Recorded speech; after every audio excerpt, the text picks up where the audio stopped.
చివరికి అతని మీద జరిగినటువంటి అతిపెద్ద దూషణలన్నిటికీ కీలకమైనటువంటి సినిమా రంగం నుంచి జరిగింది.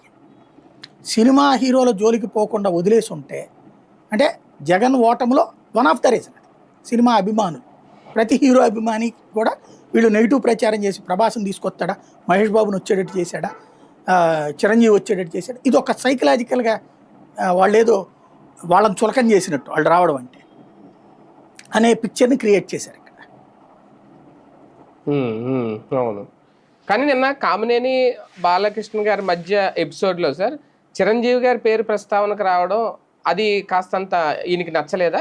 బాలకృష్ణ గారి వ్యాఖ్యలు చూస్తే అక్కడేనా అంటే చిరంజీవి దబాయిస్తే అప్పుడు జగన్ వచ్చాడు అనడం నచ్చలా. ఇక్కడ మెగా నందమూరి హీరోలు ఇప్పుడు మీకు పాత రోజుల్లో అయితే కొట్టుకు చచ్చేవాళ్ళు అభిమానులు, ఇప్పటికీ ఉన్నాయి కొట్టుకు చావడాలు కొన్ని చోట్ల. ఇప్పుడు కొంతవరకు కంట్రోల్ అయింది గతంతో పోల్చుకుంటే. మేము మా స్కూళ్ళలో చదివేటప్పుడు అయితే దాని పేరేమంటారు, ఇంకు పెన్నులతో పొడుచుకునేవాళ్ళు ఒకళ్ళకొకళ్ళు.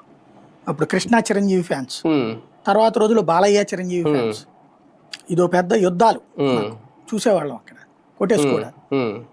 అలాంటి స్టేజీ నుంచి కొంత మెచ్యూర్ అవుతుందంటే ఇప్పుడు మరీ ఓవర్ ఇదైపోతుంది. సోషల్ మీడియా సాక్షిగా ఒకళ్ళనొకళ్ళు బూతులు తిట్టేసుకోవడం చూస్తున్నాం కదా. దాన్ని ఒక రకంగా కూటమి అయ్యాక పవన్ కళ్యాణ్